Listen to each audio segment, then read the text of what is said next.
പെണ്ണ് കാണാൻ പോയപ്പോ അവൾ എങ്ങനെയായിരുന്നോ അങ്ങനെ തന്നെ ഇരിക്കും ഒരു കുഞ്ഞിന്റെ അമ്മയായാലും 10 വർഷം പിന്നിട്ടാലും എന്ന ചിന്തയോടുകൂടി ആരും കല്യാണം കഴിക്കണ്ട.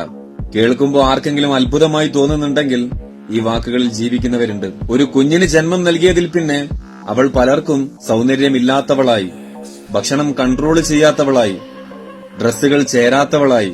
നിന്റെ കുഞ്ഞിന് പൂർണ്ണ ആരോഗ്യത്തോടുകൂടി ജന്മം നൽകാൻ അവൾക്ക് അവളെ തന്നെ മറക്കേണ്ടി വന്നിട്ടുണ്ട്. ജനിച്ചതിൽ പിന്നെ ആ കുഞ്ഞിനെ മുലയൂട്ടാൻ വേണ്ടി 2 വർഷക്കാലം അവൾക്ക് മതിമറന്ന് ഭക്ഷിക്കേണ്ടതായും വന്നിട്ടുണ്ട്.